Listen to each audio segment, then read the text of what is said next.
STF, a imagem duplicada das cortinas e para as laterais. Plenário vazio, letras brancas, direto do plenário. Vacinação e julgamento no plenário. Vamos direto do plenário. No plenário físico do STF, o ministro Luiz Fux, presidente do STF.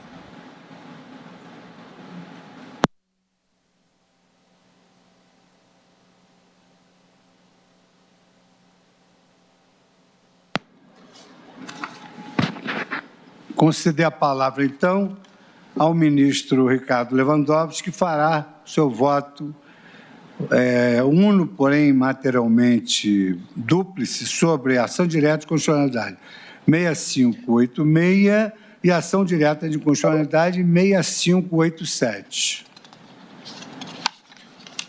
Obrigado, senhor presidente. Cumprimento novamente todos os presentes e passo ao meu voto.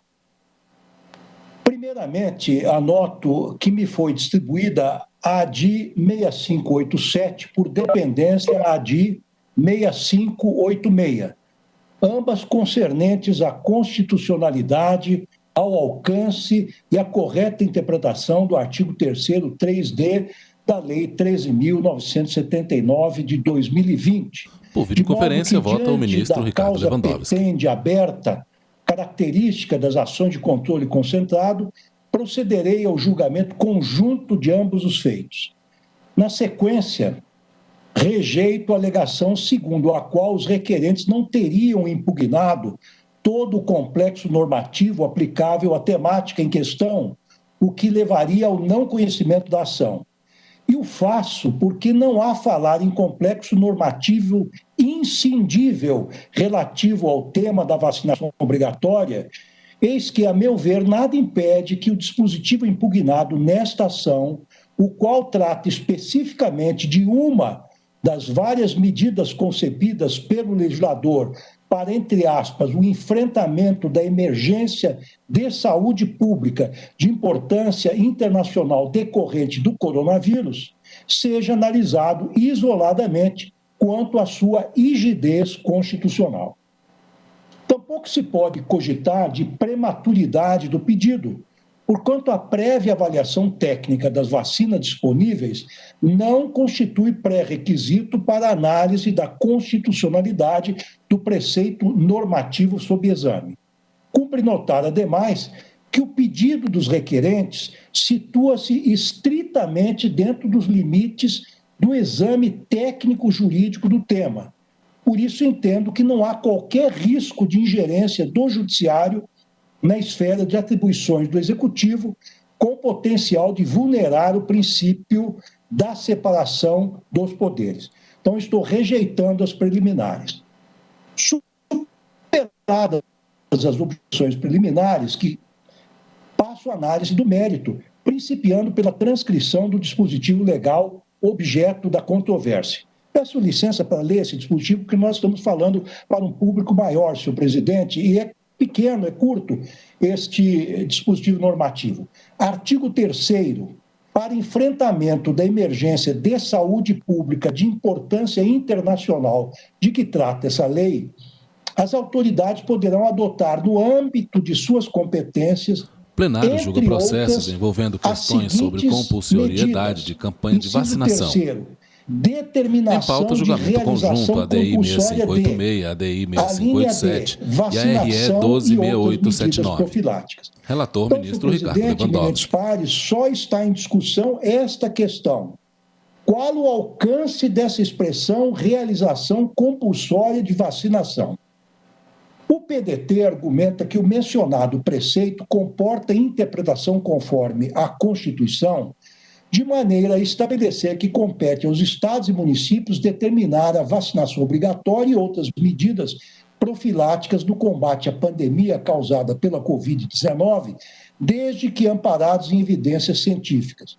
Diversamente, o PTB sustenta que se mostra imperioso estabelecer desde já que a aplicação da vacina, se e quando vier a ser aprovada, ela se mostrará facultativa e não compulsória, acoimando de inconstitucional a possibilidade de um ente federativo determinar a imunização impositiva sob pena de violação a direitos fundamentais.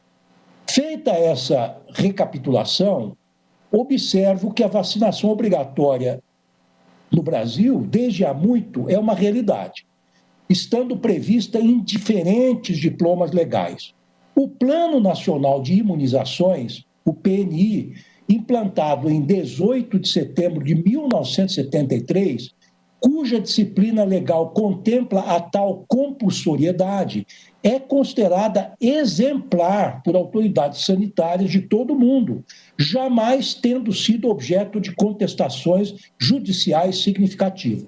Transcrevo em nota de rodapé a lei que institui o Plano Nacional de Imunizações.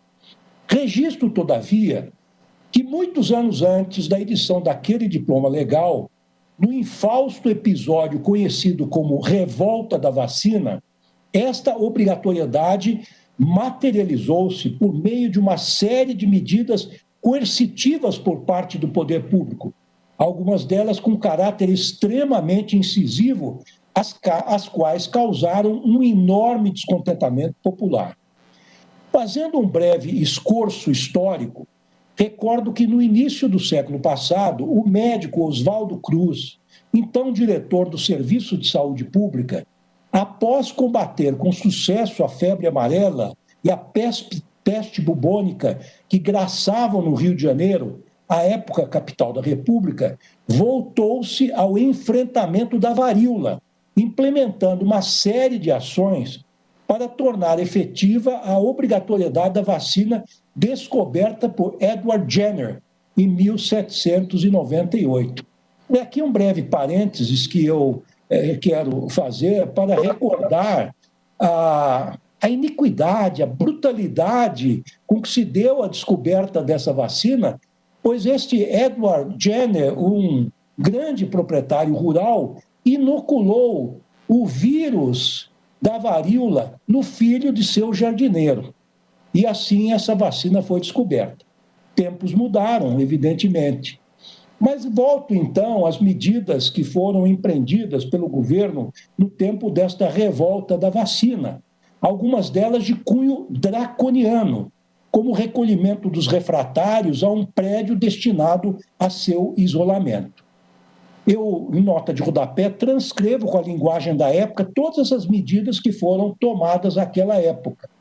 A implementação destas providências, tidas como profiláticas, foi taxada, entre aspas, de despotismo sanitário pelos críticos da vacina e por aqueles que faziam oposição ao governo, os quais passaram a desencadear, entre aspas, um verdadeiro terrorismo ideológico, espalhando que o imunizante, entre aspas, causava inúmeros perigos para a saúde, tais como convulsões, diarreias, gangrenas, otites, difteria, sífilis, epilepsia, meningite, tuberculose, segundo anota o historiador José Murilo de Carvalho, que estuda essa questão, esse fato histórico, escreveu um livro sobre isso que eu cito em nota de rodapé.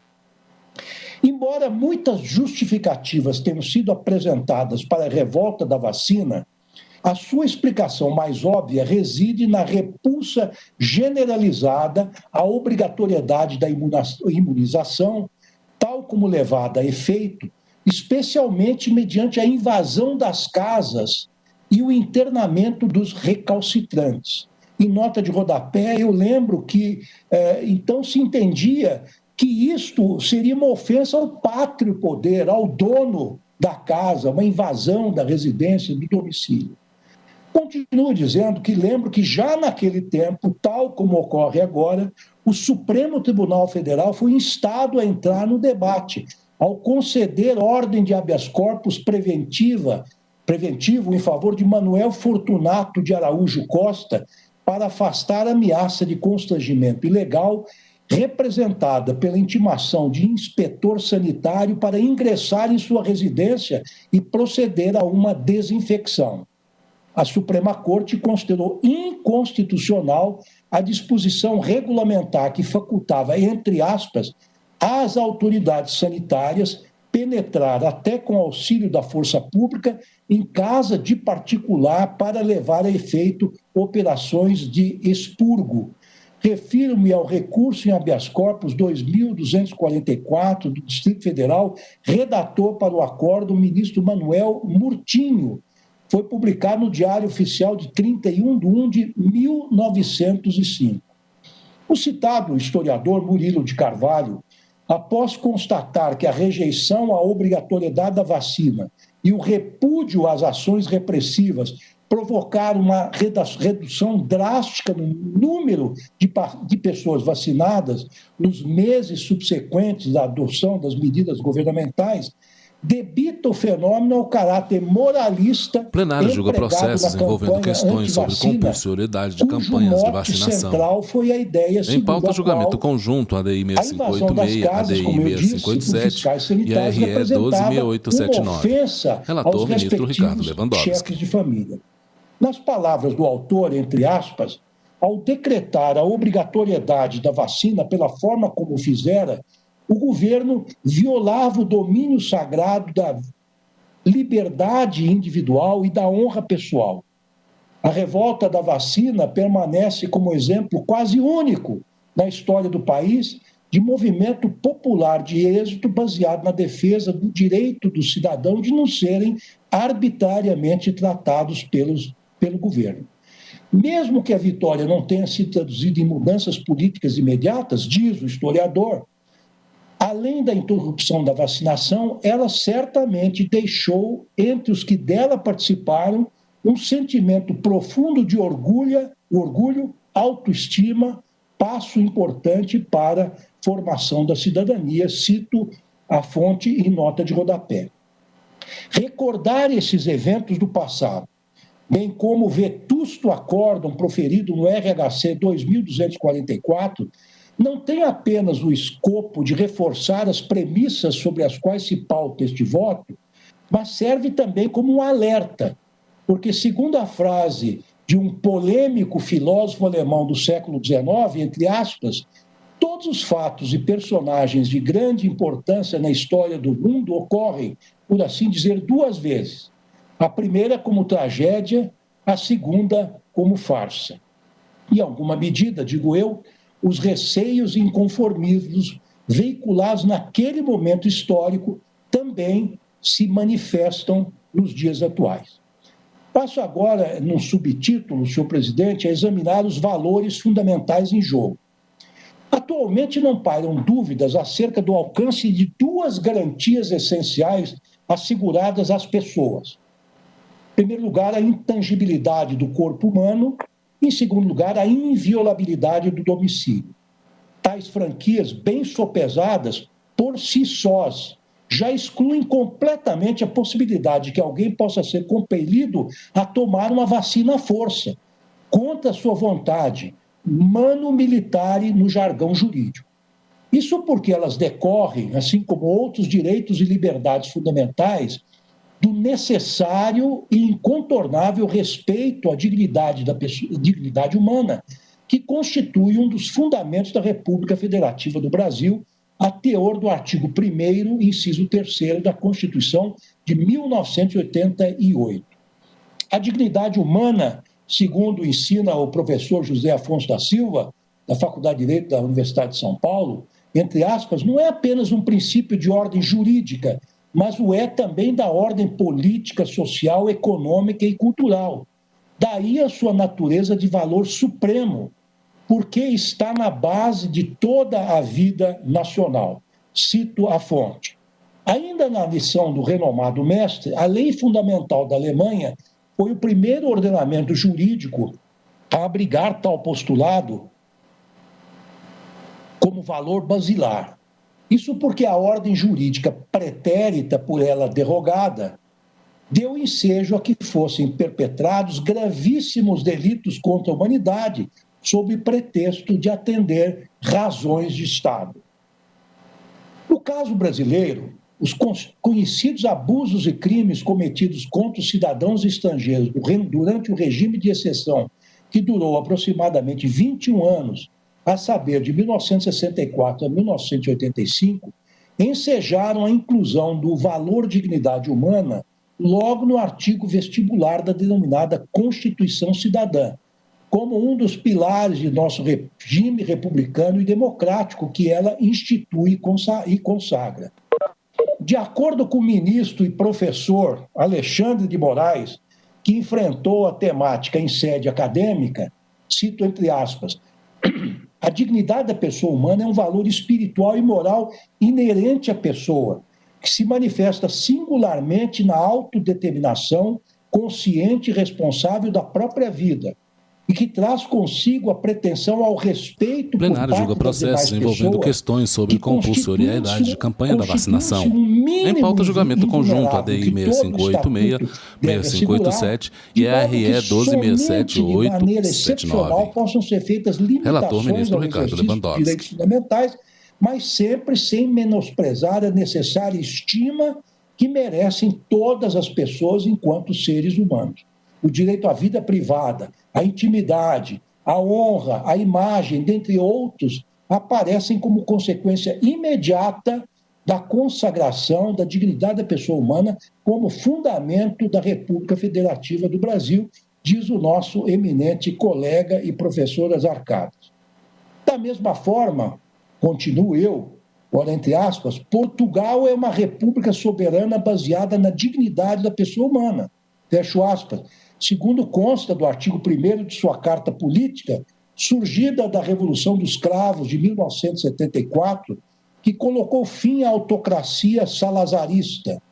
Na precisa síntese do jurista lusitano Gomes Calotilho, que alguns de nós têm a honra, a satisfação e o privilégio de conhecer pessoalmente, entre aspas, perante as experiências históricas de aniquilação do ser humano, Inquisição, escravatura, nazismo, stalinismo, polpotismo, genocídios étnicos, a dignidade da pessoa humana como base da República significa, sem transcendências ou metafísicas, o reconhecimento do homo noumenon, ou seja, do indivíduo como limite e fundamento do domínio político da República, diz o professor Canotilho.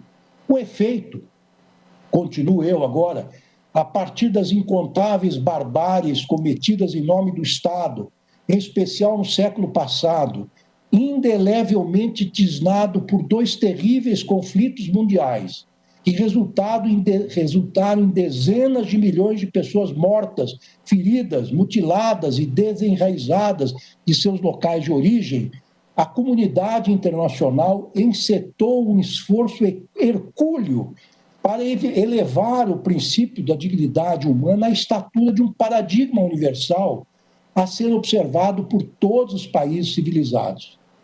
O preâmbulo da Carta da Organização das Nações Unidas, adotada em 26 de julho de 1945, logo depois do término da Segunda Guerra Mundial, nessa linha significativamente anuncia que os povos congregados em torno da criação dessa nova entidade, entre aspas, resolvidos a preservar as gerações vindouras do flagelo da guerra, que por 2 vezes, no escopo de nossa vida, trouxe sofrimentos indizíveis à humanidade, e a reafirmar a fé nos direitos fundamentais do homem, na dignidade e no valor do ser humano, decidiram conjugar seus esforços para a consecução desses objetivos, entre os quais, como se vê, está em relevo a dignidade do ser humano. Assim, digo eu, passou-se a compreender a dignidade humana como um verdadeiro sobreprincípio, concebido para inspirar a convivência pacífica e civilizada entre as pessoas de todo o mundo e, mais precisamente, para impor limites à atuação do Estado e de seus agentes, cujo alcance apresenta inequívocos reflexos na discussão da temática aqui tratada. É o que ensina o ministro e também professor Gilmar Mendes em trabalho doutrinário, entre aspas, a dignidade da pessoa humana, porque sobreposta a todos os bens, valores ou princípios, em nenhuma hipótese é suscetível de confrontar-se com eles, mas tão somente consigo mesmo. Cito a fonte. E para dar concreção ao mencionado valor, anoto eu que o direito internacional e a nossa Constituição desdobram-no, particularmente, no direito à vida, à liberdade, à segurança, à propriedade, à intimidade e à vida privada, vedando ainda a tortura e o tratamento desumano ou degradante. Artigo 5º, caput 3 e 10 da Constituição Federal. E, de fato, inúmeros tratados internacionais, dos quais o Brasil é signatário, estabelecem os parâmetros jurídicos e mesmo éticos que precisam ser levados em consideração no debate acerca dos limites da obrigatoriedade da vacinação, a exemplo do Pacto Internacional sobre Direitos Civis e Políticos, internalizado em nosso país pelo Decreto 592 de 1992, que garante o seguinte, artigo 7º, ninguém será submetido à tortura nem a penas ou tratamentos cruéis ou degradantes em todas as formas. E continua, será proibido, sobretudo, submeter uma pessoa sem o seu livre consentimento a experiências médicas ou científicas. O direito à incolumidade física também é assegurado pelo Pacto de São José da Costa Rica, que é justamente a Convenção Americana de Direitos Humanos, o qual integra o ordenamento jurídico pátrio por força do Decreto 678 de 1992, cujo artigo 5º consigna, entre aspas, que toda pessoa tem direito a que se respeite a sua integridade física, psíquica e moral. Especificamente no campo ou no âmbito da biomedicina, a reverência à integridade física, psíquica e moral das pessoas tem sido objeto de particular atenção por parte da comunidade internacional, com foco nos procedimentos médicos e experimentos científicos, desenvolvendo-se o conceito do, entre aspas, livre convencimento informado. No âmbito europeu, a Convenção para a Proteção dos Direitos do Homem e da Dignidade do Ser Humano, face às aplicações da biologia e da medicina, a qual reflete o que há de mais avançado na doutrina sobre o assunto, estabelece naquilo que interessa a discussão hora travada o quanto segue. Artigo 1º. As partes na presente convenção protegem o ser humano na sua dignidade e na sua integridade e garante a toda pessoa, sem discriminação, o respeito pela sua integridade e pelos seus outros direitos e liberdades fundamentais face às aplicações da biologia e da medicina. Artigo 2º. O interesse e o bem-estar do ser humano devem prevalecer sobre o interesse único da sociedade ou da ciência. Artigo 3º. As partes tomam, tendo em conta as necessidades de saúde e os recursos disponíveis, as medidas adequadas com vistas a assegurar, sob sua jurisdição, um acesso equitativo aos cuidados de saúde e de qualidade apropriada. Artigo 5º. Qualquer intervenção no domínio da saúde só pode ser efetuada após ter sido prestado pela pessoa em causa o seu conhecimento livre e esclarecido. Esta pessoa deve receber previamente a informação adequada quanto ao objetivo e à natureza da intervenção, bem como as suas consequências e riscos. A pessoa em questão pode, em qualquer momento, revogar livremente o seu consentimento. Vejam, Vossas Excelências, isso é o que há de mais avançado hoje na Europa em termos de biomedicina e procedimentos experimentais ou médicos relativos às suas populações. A jurisprudência do Supremo Tribunal Federal também tem se revelado enfática na defesa da intangibilidade do corpo das pessoas, decorrente da dignidade com que devem ser tratados todos os seres humanos. Constitui importante precedente nesse sentido o julgamento que culminou na proibição de exame de DNA compulsório de relatoria do eminente decano dessa casa. Aliás, esse é um acórdão exemplar, eu recomendo a todos que o leiam, pelo seu caráter didático, pedagógico. Eu transcrevo a ementa abaixo.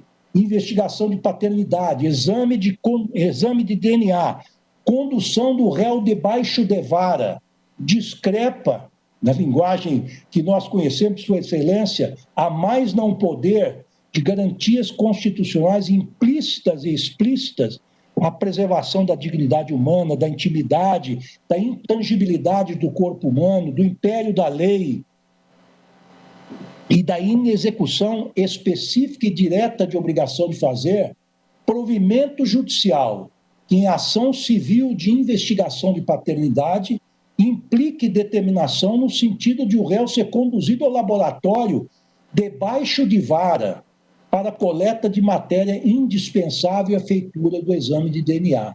A recusa resolve-se no plano jurídico instrumental, consideradas a dogmática, a doutrina, a jurisprudência, no que voltadas ao deslinde de questões ligadas à prova dos fatos. Esse acórdão, peço vênia, é seminal, foi proferido no HC 71-373/4, Rio Grande do Sul, redator para o acórdão, o ministro Marco Aurélio. Lembro ainda que esta Suprema Corte, no julgamento das ADFFs 395 e 444, ambas do Distrito Federal, de relatoria do ministro Gilmar Mendes, declarou inconstitucional a condução coercitiva de suspeitos, indiciados ou acusados para interrogatório e outros atos processuais, julgado do qual se destaca o quanto segue, das palavras do relator ministro Gilmar Mendes, entre aspas, a condução coercitiva representa restrição temporária da liberdade de locomoção mediante condução sob custódia por forças policiais em vias públicas, não sendo o tratamento normalmente aplicado a pessoas inocentes. O indivíduo deve ser reconhecido, diz o ministro Gilmar Mendes, como membro da sociedade dotado de valor intrínseco em condições de igualdade com direitos iguais. Tornar o ser humano mero objeto do Estado, consequentemente, contraria a dignidade humana. Seguindo a mesma ratio decidendi, qual seja, a afirmação de que as pessoas não podem sofrer qualquer violência física ou constrangimento corporal por parte do Estado e de seus representantes, o STF editou a súmula vinculante 11, com o seguinte teor: só é ilícito o uso de algemas em caso de resistência e fundado receio de fuga ou perigo à integridade física própria ou alheia por parte do preso ou de terceiros, justificada a excepcionalidade por escrito sob pena de responsabilidade disciplinar civil e penal do agente ou da autoridade e de nulidade da prisão ou do ato processual a que se refere, sem prejuízo da responsabilidade civil do Estado. Tal verbete foi editado a partir do julgamento do HC 91-952 de São Paulo, no qual o relator, novamente o ministro Marco Aurélio, nos dá uma lição com a seguinte redação, entre aspas: é certo que foi submetida ao veredito dos jurados pessoa acusada da prática de crime doloso contra a vida, mas que merecia tratamento devido aos humanos, aos que vivem em um Estado democrático de direito. Ora, esses preceitos, a configurarem garantias dos brasileiros e dos estrangeiros residentes no país, repousam no inafastável tratamento humanitário do cidadão, na necessidade de lhe ser preservada a dignidade.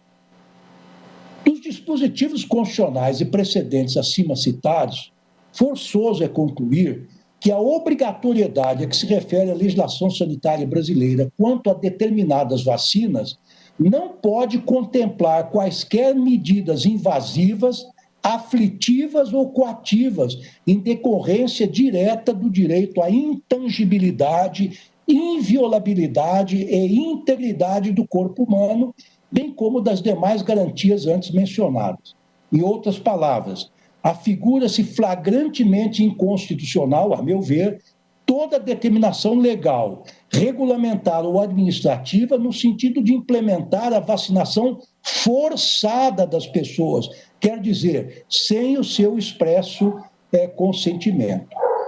Agora, num outro subitem, eu examino a disciplina legal e infralegal. Por videoconferência, vota o ministro relator Ricardo Lewandowski. E digo que, aprofundando o exame do assunto, observo que a Lei 13.979, de 2020 não prevê em nenhum... É a lei que nós estamos examinando, não é? Não prevê em nenhum de seus dispositivos a vacinação forçada. Não consta sequer que tal medida tenha sido cogitada pelo legislador. Esse esclarecimento é necessário para pontuar desde logo que o mencionado diploma legal não estabeleceu qualquer consequência para o eventual descumprimento da imunização compulsória, limitando-se a consignar no artigo 3º, parágrafo 4º, que, entre aspas, as pessoas deverão sujeitar-se ao cumprimento das medidas previstas nesse artigo e o descumprimento delas acarretará a responsabilização nos termos previstos em lei. Interessantemente, o autor da ADI 6587 não impugna a vacinação compulsória prevista em outras leis ou atos infralegais. Verba e graça, a Lei 6259 de 75, artigos 3º e 5º, a Lei 8.069 de 90, artigo 14, parágrafo 1º, ou a Portaria 597 de 2004 do Ministério da Saúde, restringindo-se apenas a arguir a inconstitucionalidade da imunização obrigatória para o enfrentamento da Covid. As demais imunizações, que também, entre aspas, são obrigatórias, passaram em habeas para o autor, digo isso respeitosamente, desta ação. Dito isto, ao iniciar a análise da existência de possível mácula de inconstitucionalidade veiculada nessas ações diretas, anoto que a Lei 13.979 de 2020, nos distintos parágrafos do artigo 3º, cuidou de estabelecer limites bem definidos à vacinação compulsória, em consonância, diga-se, com as regras estabelecidas no direito interno e internacional, conforme se vê abaixo. Parágrafo 1º. As medidas previstas neste artigo somente poderão ser determinadas com base em evidências científicas e em análises sobre informações estratégicas em saúde e deverão ser limitados no tempo e no espaço ao mínimo indispensável à promoção e preservação da saúde. Parágrafo 2º, vejam vossas excelências, ficam asseguradas as pessoas afetadas pelas medidas previstas nesse artigo. Primeiro, o direito de serem informadas permanentemente sobre o seu estado de saúde e assistência à família conforme regulamento. Inciso 2º, o direito de receberem tratamento gratuito.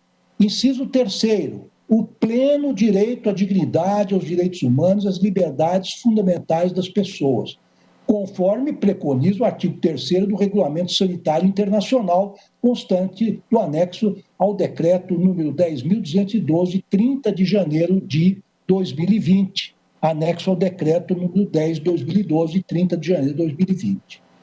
Disso decorre que as autoridades públicas, quando forem dispensar as vacinas contra a Covid-19, depois de aprovadas pela Agência Nacional de Vigilância Sanitária, Anvisa, não só deverão observar escrupuloso respeito à intangibilidade do corpo humano, nos termos acima afirmados, como também as demais cautelas estabelecidas na própria Lei 13.979 de 2020, além de outras adiante explicitadas.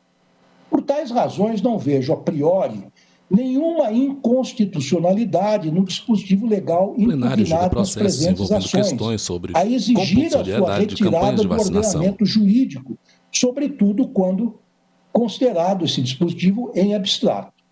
Não se pode excluir, todavia, a possibilidade de surgirem situações nas quais o texto magno venha a ser vulnerado, especialmente no momento em que o poder público decidir colocar em prática, entre aspas, a determinação da realização compulsória da vacinação e outras medidas profiláticas previstas no artigo 3º, inciso 3, a linha D do texto normativo em questão. Sim, porque as ações das autoridades sanitárias neste campo podem suscitar possíveis conflitos entre direitos ligados à liberdade individual e aqueles relacionados à saúde coletiva. Esses conflitos, embora não sejam novos, revestem-se agora de uma roupagem original, diante dos inusitados desafios surgidos no enfrentamento da pandemia desencadeada pela Covid-19. Recordo que no Brasil o marco legal da vacinação obrigatória foi institucionalizado pela Lei 6.259 de 1975, regulamentada pelo Decreto 78.231 de 1976, diplomas normativos que detalharam a forma como o Programa Nacional de Imunizações seria implementado no país. Dentre outras disposições, o regulamento estabeleceu que é, entre aspas, dever de todo cidadão submeter-se e os menores dos quais têm a guarda ou responsabilidade à vacinação obrigatória, ficando dela dispensadas apenas as pessoas que apresentassem atestado médico de contraindicação explícita, artigo 29, parágrafo único. Em complemento, o Ministério da Saúde, por intermédio da portaria 597 de 2004, ainda em vigor, diga-se, que instituiu os calendários de vacinação em todo o território nacional, definiu como se daria na prática a compulsoriedade das imunizações neles previstas nos calendários. Confira-se, artigo 4º. O cumprimento da obrigatoriedade das vacinações será comprovada por meio de atestado de vacinação a ser emitido pelos serviços públicos de saúde ou por médicos em exercício de atividades privadas devidamente credenciadas pela autoridade de saúde competente. Artigo 5º. Deverá ser concedido prazo de 60 dias para apresentação do estado de vacinação nos casos em que ocorrer inexistência deste ou quando forem apresentados de forma desatualizada. Parágrafo 1º. Para o efeito de pagamento de salário família, será exigida do segurado a apresentação dos atestados de vacinação obrigatórios estabelecidos nos anexos 1, 2 e 3 dessa portaria. Então, quem não tem atestado de vacinação não recebe atestado de família. Parágrafo 2º. Para efeito de matrículas em creches, pré-escola, ensino fundamental, ensino médio e universidade, o comprovante de vacinação deverá ser obrigatório, atualizado de acordo com o calendário e a faixa etária estabelecidos nos anexos 1, 2 e 3 dessa portaria. Então, nenhuma criança vai poder se matricular na creche, pré-escola, ensino fundamental, ensino médio e universidade, adolescente, no caso, sem o atestado de vacinação. Para efeito de alistamento militar, será obrigatória, diz o artigo parágrafo 3º, a apresentação de comprovante de vacinação atualizado. Para efeito de recebimento de benefícios sociais concedidos pelo governo, deverá ser apresentado comprovante de vacinação atualizado. Parágrafo 5º. Para efeito de contratação trabalhista, as instituições públicas e privadas deverão exigir a apresentação do comprovante de vacinação atualizado. Vejam, então, esses dispositivos todos jamais, ao que eu saiba, foram contestados judicialmente. Talvez caráter pontual, mas jamais de modo abrangente. Então, digo eu, conforme se constata, a obrigatoriedade da vacinação mencionada nos textos normativos supra não contempla a imunização forçada. Insisto, não contempla a imunização forçada, porquanto é levada a efeito por meio de sanções indiretas, consubstanciadas basicamente em vedações ao exercício de determinadas atividades ou à frequência de certos locais. No entanto, de forma diversa, o Estatuto da Criança e do Adolescente, o famoso ECA, que é consubstanciado na Lei 8.069/90, prevê a obrigatoriedade, entre aspas, da vacinação de crianças nos casos recomendados pelas autoridades. Mas o que faz o Estatuto da Criança e do Adolescente? Estabelece penas pecuniárias, aqueles que dolosa ou culposamente descumprirem os deveres inerentes ao poder familiar ou decorrente de tutela ou guarda dos menores. Artigos 14, parágrafo 1º e 249. Essa multa pode ser dobrada, ela varia de 1 a acho que quase 300 salários mínimos, salvo engano. Há também outros encargos específicos previstos em atos infralegais, verba e graça na portaria 1986 de 2001 do Ministério da Saúde, que abrange algumas categorias profissionais, como trabalhadores em áreas portuárias e aeroportuárias, ou tripulantes e pessoal dos meios de transportes. Ressalto ainda que constitui crime, segundo o artigo 269 do Código Penal, entre aspas, infringir determinação do poder público destinada a impedir introdução ou propagação de doença contagiosa.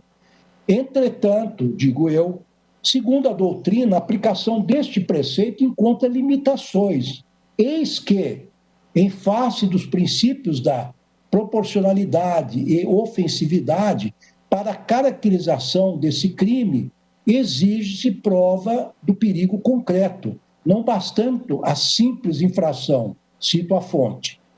Diante desse quadro, penso que, a rigor, a previsão de vacinação compulsória contra a Covid-19, determinada na Lei 13.979 de 2020, não seria sequer necessária, porquanto a legislação sanitária, em particular a Lei 6.259 de 1975, artigos 3º e 5º, já contempla a possibilidade da imunização com caráter obrigatório.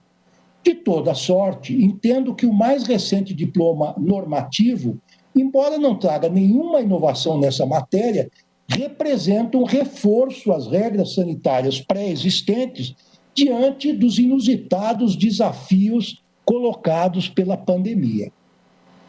Vou agora a um outro subitem, senhor presidente, que eu denomino importância da vacinação obrigatória. Claro que vacinação em pauta, julgamento conjunto, ADI 6586, ADI 6587 e RE 1267879. Relator, ministro Ricardo Lewandowski. Sanitárias, que a vacinação em massa da população constitui uma intervenção preventiva apta a reduzir a morbimortalidade de doenças infecciosas transmissíveis e provocar a imunidade de rebanho, fazendo com que os indivíduos tornados imunes protejam indiretamente os não imunizados.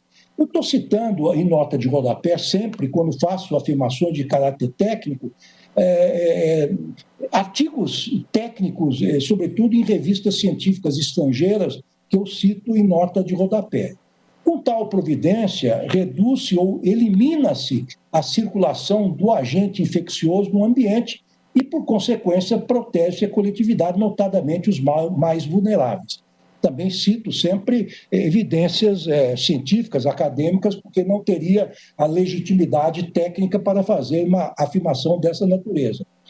A legitimação tecnológica e científica dos imunizantes contribuiu para o seu emprego generalizado e intensivo em diversos países, pois os programas de vacinação são considerados a segunda intervenção de saúde mais efetiva hoje existente, figurando o saneamento básico na primeira posição. Alcançar a imunidade de rebanho mostra-se deveras relevante, sobretudo para as pessoas que, por razões de saúde, não podem ser imunizadas, dentre estas as crianças que ainda não atingiram a idade própria ou indivíduos cujo sistema imunológico não responde bem às vacinas. Por isso, a saúde coletiva não pode ser prejudicada por pessoas que deliberadamente se recusam a ser vacinadas. Repito, por isso a saúde coletiva não pode ser prejudicada por pessoas que deliberadamente se recusam a ser vacinadas, acreditando que ainda assim serão, digo eu, à margem, à látere, egoisticamente beneficiadas pela imunidade de rebanho. Os sintomas decorrentes da contaminação pelo vírus da Covid-19, assim como de outra virose semelhante à influenza, são particularmente sérios, podendo revelar-se fatais, sobretudo para pessoas idosas. Claro que cito a referência técnico-científica. Aproximadamente 90% dos óbitos decorrentes da influenza ocorrem em indivíduos com mais de 65 anos, cujo sistema imune enfraquecido é mais propenso a complicações decorrentes da doença, tais como pneumonia, além de apresentarem uma resposta insuficiente do organismo à vacina, contribuindo para que idosos, mesmo imunizados, sejam mais suscetíveis à morte em decorrência da contração desse vírus. É certo que a imunidade de rebanho talvez possa ser alcançada independentemente da vacinação obrigatória, a depender do número resultante da soma de pessoas imunes em razão de prévia infecção com aqueles que aderiram voluntariamente à imunização. Não obstante, existe em tese essa possibilidade, entendo que ainda assim há fundamentos constitucionais relevantes para sustentar a compulsoriedade da vacinação por tratar-se de uma ação governamental que pode contribuir significativamente para a imunidade de rebanho ou até mesmo acelerá-la, de maneira a salvar vidas, impedir a progressão da doença e proteger, em especial, os mais vulneráveis. E aqui vale remunerar que, dentre os objetivos fundamentais da República Federativa do Brasil, listados no artigo 3º da Constituição, sobressai o propósito de construir uma sociedade livre, justa, solidária, capaz de promover o bem de todos. Solidária, essa expressão é importante.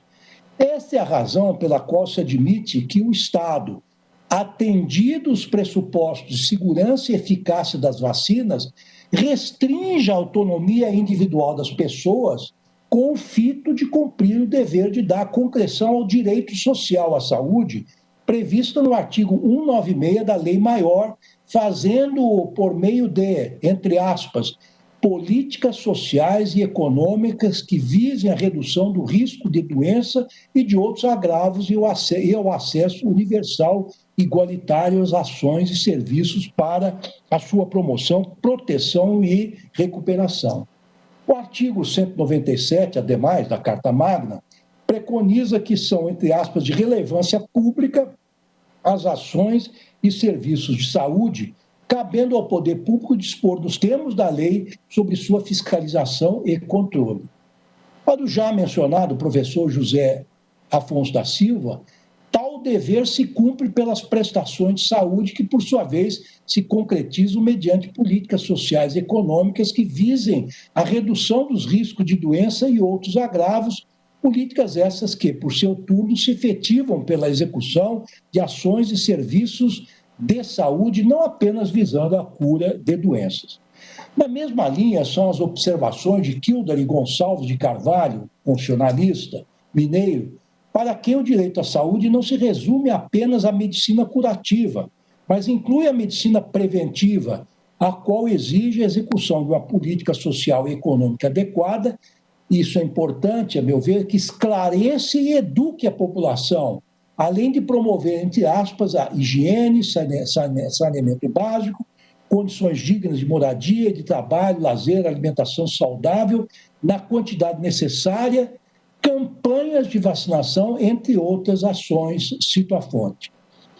Continuo dizendo que é nesse contexto, amplificado pela magnitude da pandemia decorrente da Covid-19, que se exige mais do que nunca uma atuação fortemente proativa dos agentes públicos de todos os níveis governamentais, sobretudo mediante a implementação de programas universais de vacinação, pois, como adverte o professor da Universidade de São Paulo antes referido, entre aspas, o direito é garantido por aquelas políticas indicadas, que hão de ser estabelecidas sob pena de omissão inconstitucional. Portanto, aqui é importante estabelecer, desde logo, que não é uma opção do governo vacinar ou não vacinar, é uma obrigação do governo, não é uma faculdade. Nesse passo, cumpre lembrar que o preâmbulo datado do já longínquo ano de 1946, da Constituição da Organização Mundial de Saúde, OMS, agência internacional pertencente à Organização das Nações Unidas, integrada pelo Brasil, traz à lume um generoso conceito de saúde enquanto bem coletivo e dever do Estado, E, nesse sentido, a professora da Faculdade de Saúde Pública da USP, Sueli Gandolfi Dalari, o plenário julga processos envolvendo questões sobre compulsoriedade da vacinação. Asseveram que pauta, o bem-estar do indivíduo supõe aspectos sanitários, ambientais e comunitários que só podem ser concebidos a partir de uma perspectiva coletiva, onde resulta que uma concepção jurídica de saúde há de envolver não só direitos, mas também deveres, não só por parte dos Estados, mas também das pessoas e da sociedade. Essa noção encontra amparo também no artigo 12 do Pacto Internacional sobre Direitos Econômicos, Sociais e Culturais, internalizado pelo Decreto 591, de 1992, que assim dispõe: 1. Os Estados partes do presente pacto reconhecem o direito de toda pessoa de desfrutar o mais elevado nível possível de saúde física e mental. 2. As medidas que os Estados partes do presente pacto deverão adotar com o fim de assegurar o pleno exercício desse direito incluirão medidas que se façam necessárias para assegurar, a linha a diminuição da morte-natalidade e da mortalidade infantil com o desenvolvimento das crianças, bem como o desenvolvimento das crianças.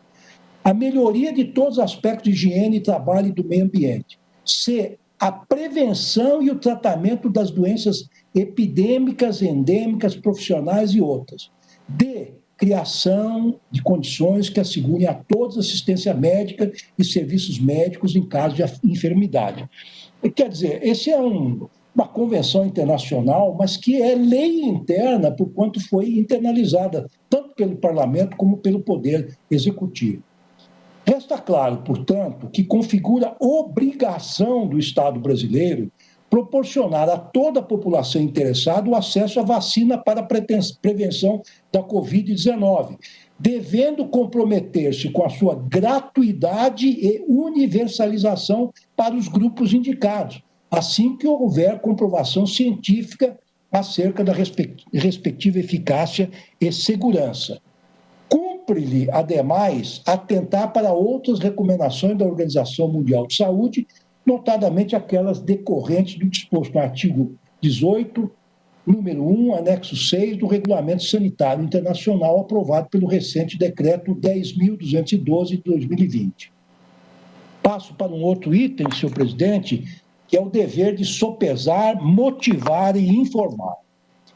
Continuo, então, dizendo o seguinte: no caso específico da Covid-19, não se poderia mesmo descartar a ocorrência de reações desfavoráveis à imunização obrigatória, não só diante da intensa politização que envolveu e ainda envolve o enfrentamento da pandemia, como também porque não são conhecidos os efeitos de longo prazo das vacinas que estão sendo desenvolvidas para a prevenção da doença. Por isso, campanhas de conscientização e divulgação para estimular o consentimento informado da população podem revelar-se eficazes para conquistar, entre aspas, corações e mentes, sobretudo em tempos de intensa desinformação como os que vivemos. Nessa linha, vale assentar que o próprio sucesso da imunização, uma vez encadeada, tal como tem ocorrido com as demais vacinas, poderá reforçar a sua credibilidade social. Por oportuno, lembro que no Brasil outras estratégias alternativas de mobilização em massa da população já foram empregadas com êxito, notadamente quando da erradicação da varíola, permitindo o desenvolvimento entre nós de uma verdadeira, entre aspas, cultura de imunização. Há poucos pais hoje que se recusam a vacinar os seus filhos contra poliomielite, sarampo, catapora, cachumba, enfim, aquelas doenças infantis, porque se desenvolveu entre nós uma cultura de imunização. Nas épocas apropriadas, os prontos-socorros, os postos de saúde, se vê filas enormes de pais interessados em aplicar essas vacinas nas crianças.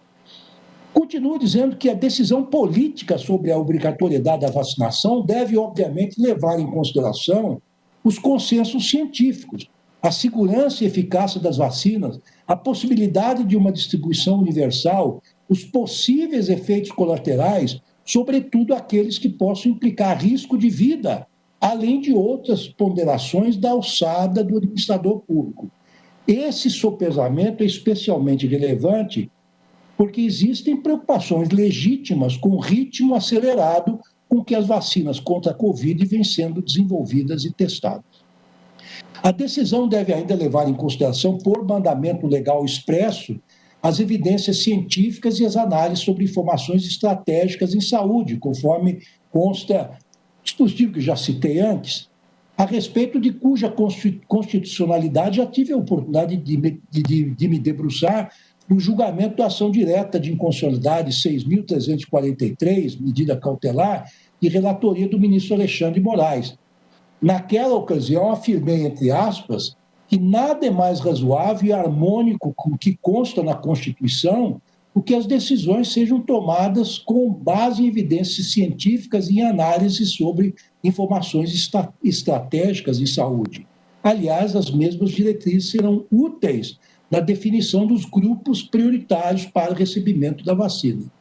Reputo oportuno ainda ressaltar o recente acórdão prolatado pelo plenário do STF no julgamento conjunto das ADIs 6421, 6422, 6424, 6425, 6427 e 6431, todas de relatoria do ministro Barroso, no qual esta Suprema Corte assentou, entre aspas, que decisões administrativas relacionadas à proteção à vida, à saúde e ao meio ambiente devem observar standards, normas e critérios científicos e técnicos, tal como estabelecidos por organizações e entidades internacional e nacionalmente reconhecidas. Esses, com efeito, constituem parâmetros mínimos que devem guiar o poder público na decisão de implementar eventual obrigatoriedade de imunização se e quando a vacina estiver disponível. Já vou me dirigindo ao fim, senhor presidente, e agora eu passo a examinar quais seriam, a meu juízo, os requisitos das medidas governamentais. Tenho, então, um subtítulo para... Então, que a compulsoriedade da imunização não é, contudo, como muitos pensam, a medida mais restritiva de direitos para o combate do novo coronavírus. Na verdade, esta obrigatoriedade da imunização ou compulsoriedade, ela pode acarretar menos restrições de direito do que outras medidas mais drásticas, a exemplo do isolamento social. Sim, porque as medidas alternativas tendem a limitar outros direitos individuais relacionados, por exemplo, à liberdade de ir e vir ou de reunião, dentre outros, que têm o potencial de gerar efeitos negativos para as atividades públicas e privadas, afetando em especial a economia. Ademais, como ponderam Wang, Moribe e Arruda, a ausência ou a insuficiência de intervenção estatal na tutela e promoção de saúde coletiva também provocam indevida restrição de direitos. Cito em nota de rodapé o artigo correspondente. Feitas tais considerações, volto a assentar que, sob o ângulo estritamente constitucional, a previsão de vacinação obrigatória, excluída a imposição de vacinação forçada, afigura-se legítima, desde que as medidas a que se sujeitam os refratários observem, em primeiro lugar, os critérios que constam da própria Lei 13.979, especificamente nos incisos 1, 2, 3 do parágrafo 2º do artigo 3º, a saber, o direito à informação, à assistência familiar, ao tratamento gratuito e ainda ao pleno respeito à dignidade e aos direitos humanos e às liberdades fundamentais das pessoas. E como não poderia deixar de ser, assim como ocorre com os atos administrativos em geral, precisam respeitar os princípios da razoabilidade e da proporcionalidade. A razoabilidade equivale ao emprego de critérios aceitáveis do ponto de vista racional, em sintonia com o senso normal das pessoas equilibradas e respeitosa das finalidades que presidiram a outorga da competência exercida, ao passo que a proporcionalidade exige que aquela seja exercida na extensão e intensidade correspondente ao estrito cumprimento da finalidade pública a qual está atrelada. Cito o eminente professor Celso Antônio Bandeira de Mello. Esse último princípio, em sentido estrito, exige a comparação entre a importância da realização do fim e a intensidade da restrição aos direitos fundamentais. Também cito a doutrina, significando, em última análise, a proibição de excesso, Übermaßverbot, na literatura jurídica alemã, como gosta de nos lembrar o ministro Gilmar Mendes. Essas medidas destinadas a colocar em prática a vacinação compulsória, evidentemente, não são de fácil equacionamento, porquanto envolvem divergências religiosas e filosóficas, bem assim questões práticas, como as relativas ao desenho de um eventual sistema de autoexclusão, ou a disponibilização generalizada de testagens e possíveis isenções para as pessoas que já receberam um diagnóstico positivo para a Covid-19, a depender da duração da imunidade adquirida. Vejam como o problema é complexo, não é um problema simples. Em suma, ainda que a vacinação não seja forçada, a imunização compulsória jamais poderá ostentar tal magnitude a ponto de ameaçar a integridade física e moral dos recalcitrantes. Afinal, é perfeitamente possível a adoção de uma política de saúde pública que dê ênfase na educação e na informação, ao invés de optar pela imposição de restrições ou sanções como instrumento mais adequado para atingir os fins pretendidos, pelo menos desde logo. De fato, diante dos riscos existentes, ou mesmo daqueles simplesmente percebidos como tais pela população, seria eticamente discutível encarar a obrigatoriedade como a primeira opção governamental para lograr a imunização da população, ou pelo menos de sua maior parte. Papel da União e dos entes federados é o último subtítulo.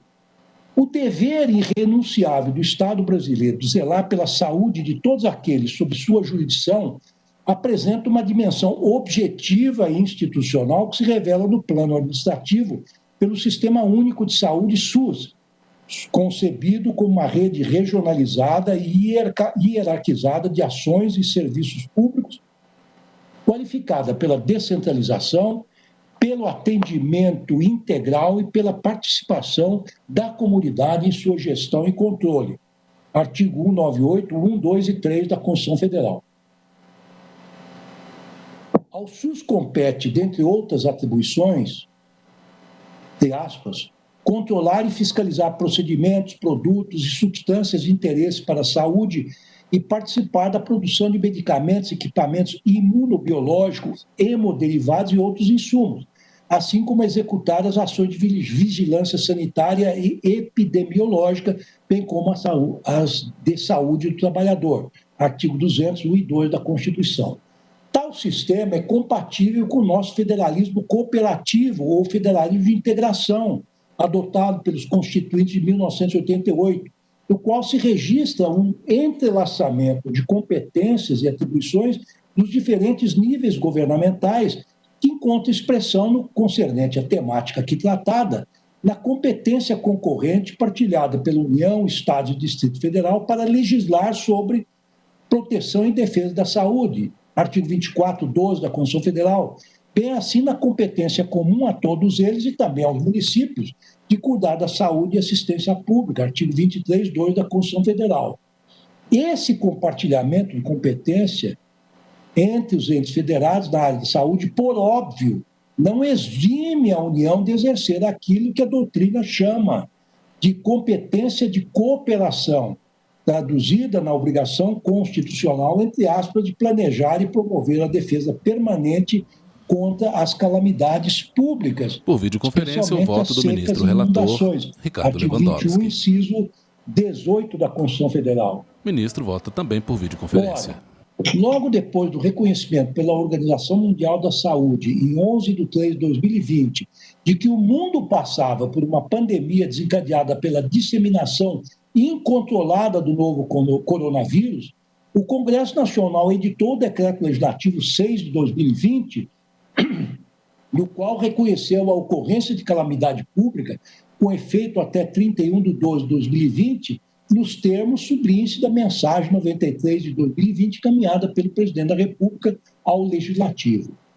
Visto isso, assento que o principal papel da União no combate à pandemia encontra-se delineado no mencionado artigo 21, inciso 18 da Constituição, o qual corresponde à magna e indeclinável tarefa de planejar e promover em caráter permanente, ou seja, constantemente e sem solução de continuidade, a defesa de todos os brasileiros e estrangeiros residentes do país, ou mesmo outros que se encontrem de passagem, contra as calamidades públicas.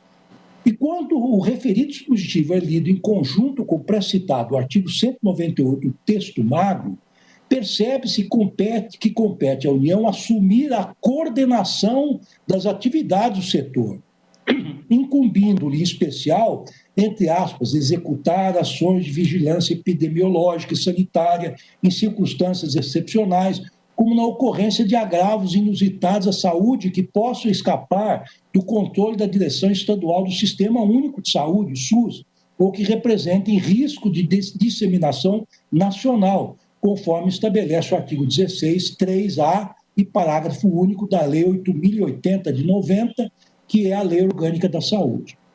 De outro lado, a já referida Lei 6.259 de 75 estabelece que cabe ao Ministério da Saúde a elaboração do Programa Nacional de Imunizações, o PNI, com a definição das vacinações, inclusive as de caráter obrigatório, artigo 3º caput, prescrevendo ainda que aquela pasta coordenará e apoiará tal atividade técnica, material e financeiramente em âmbito nacional e regional, cuja responsabilidade cabe às secretarias de saúde das unidades federadas, artigo 4º, caput e parágrafo 1º. Ademais, consigna, entre aspas, que o Ministério da Saúde poderá participar em caráter supletivo das ações previstas no programa e assumir a sua execução quando o interesse nacional ou situações de emergência o justifique, artigo 4º, parágrafo 2º. Não obstante, ressalto que o fato de o Ministério da Saúde coordenar o Programa Nacional das Imunizações e definir as vacinas integrantes do calendário nacional de vacinação não exclui a competência dos estados, municípios e do Distrito Federal para adaptá-los às peculiaridades locais, no típico exercício da competência comum para cuidar da saúde e assistência pública nos termos do artigo 23, 2 da Constituição. Na prática, aliás, essa prerrogativa já vem sendo exercida pelos entes federados, ainda que o sucesso de estratégias fragmentadas seja bastante discutível. Na realidade, a iniciativa dos entes locais nada tem de excepcionais, uma vez que determinadas moléstias podem ser endêmicas na região de um estado, município ou Distrito Federal, verificando-se a propósito que as medidas empreendidas em âmbito estadual encontram arrimo no artigo 6º da Lei 6.259 de 1975. Imaginemos que haja um surto de febre amarela no Amazonas, no Pará ou no Maranhão. Será que o Estado não poderia empreender medidas próprias e adotar vacinas, desde que aprovadas pela Anvisa, para combater esse mal?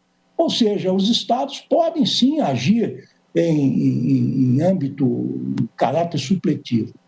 Continuo, embora o ideal, em se tratando de uma moléstia que atinge o país por inteiro, seja a inclusão de vacinas seguras e eficazes no Programa Nacional de Imunizações sob coordenação da União, de forma a atender toda a população sem qualquer distinção, o certo é que nos diversos precedentes relativos à pandemia causada pela Covid-19, o Supremo Tribunal Federal tem ressaltado a possibilidade de atuação das autoridades estaduais e locais para o enfrentamento dessa emergência de saúde pública de importância, aliás, internacional, em especial na hipótese de omissão por parte do governo central.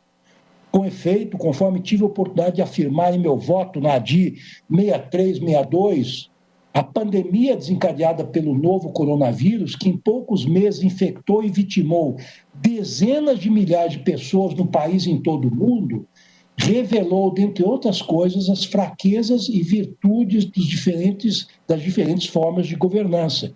Entre nós, serviu para testar os limites do federalismo adotado pela Constituição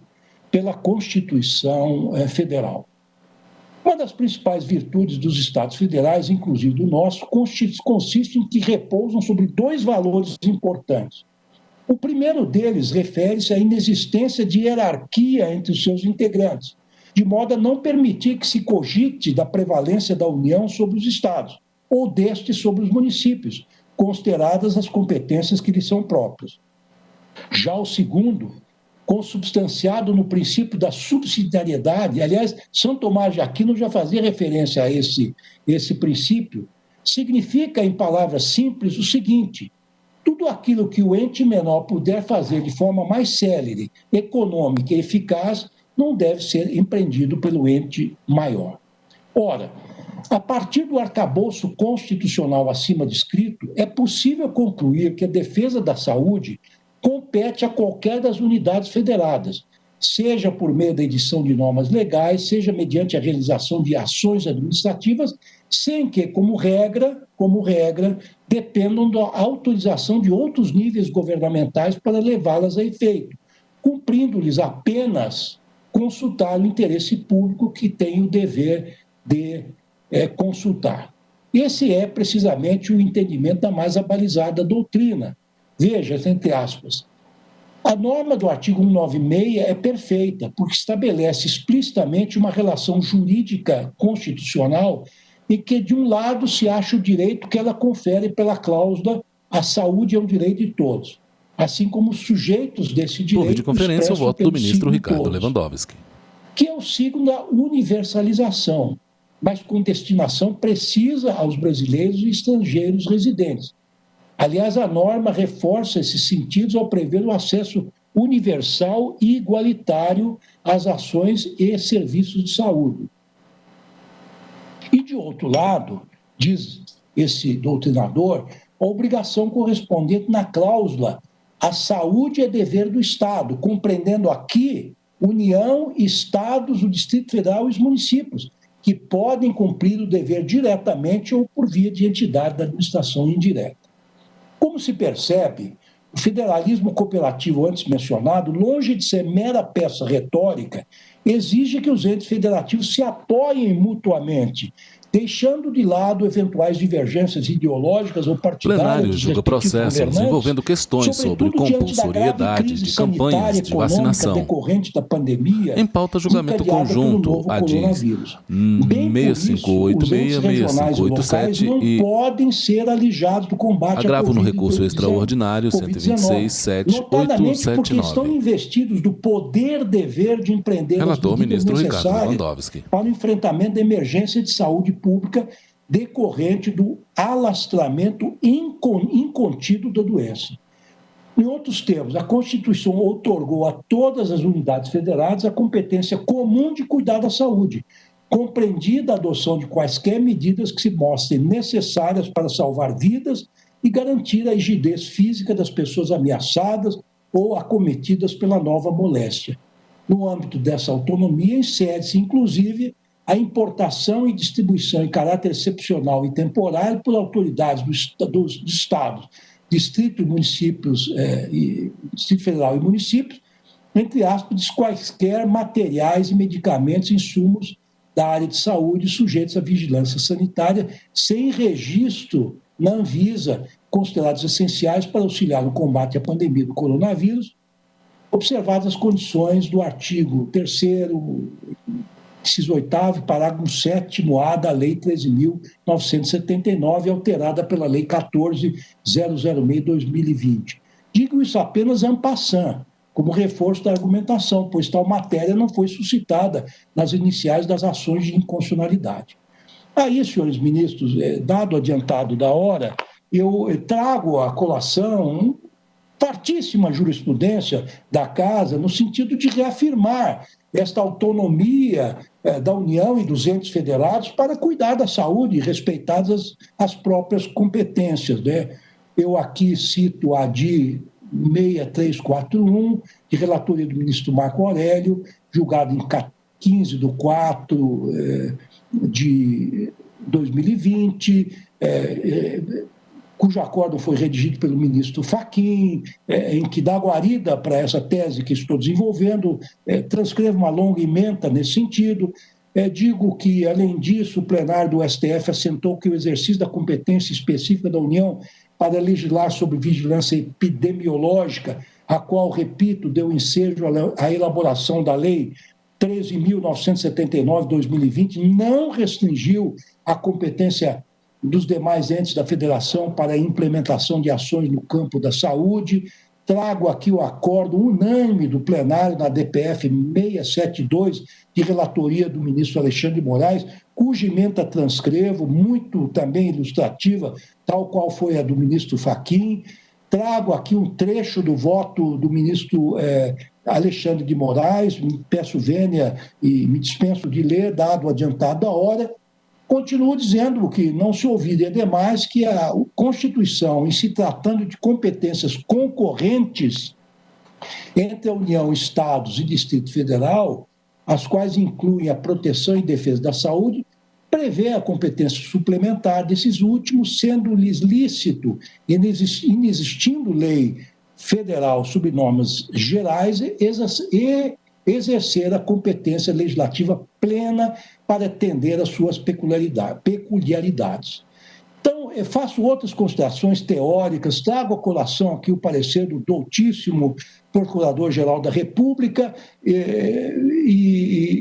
do qual ressalto que qualquer das medidas que vierem a ser implementadas em qualquer nível político-administrativo da Federação para tornar obrigatória a vacinação devem derivar direto ou indiretamente da lei, tendo em conta a incontornável taxatividade do princípio da legalidade estampado no artigo 5º, 1 da nossa Constituição. Concluo, senhor presidente, passando talvez 5 minutos do horário previsto para o término da nossa sessão, dizendo o seguinte: isso posto, voto pela parcial procedência das ADIs 6586 e 6587 para conferir interpretação conforme a Constituição ao artigo 3º, inciso 3, a linha D da Lei 13.979/2020, de maneira a estabelecer que 1. A vacinação compulsória não significa vacinação forçada, por exigir sempre o consentimento do usuário, podendo, contudo, ser implementada por meio de medidas indiretas, as quais compreendem, dentre outras, a restrição ao exercício de certas atividades ou a frequência de determinados lugares, desde que previstas em lei ou dela decorrentes, e 1. Tenham como base evidências científicas e análises estratégicas pertinentes. 2. Venham acompanhadas de ampla informação sobre eficácia, segurança e contraindicações dos imunizantes. 3. Respeitem a dignidade da pessoa, a dignidade humana e os direitos fundamentais das pessoas. 4. Atendam aos critérios de razoabilidade e proporcionalidade. E 5. Sejam as vacinas distribuídas universal e gratuitamente. Finalmente, a última conclusão. 2. Tais medidas que acabo de expor, com as limitações acima expostas, podem ser implementadas tanto pela União como pelos Estados, Distrito Federal e municípios, respeitadas as respectivas esferas de competência. Refiro-me a estas medidas de caráter indireto. É como voto, senhor presidente, pedindo escusas pelo voto alongado que proferi, mas entendi que, dada a importância da matéria... O plenário julga processos envolvendo questões sobre compulsoriedade de campanhas de vacinação. Eu tive que abusar. Em pauta, julgamento conjunto, ADI 6586, ADI 6587 e ARE dos advogados 1267879. Dessa sessão. Esse é o meu voto, senhor presidente.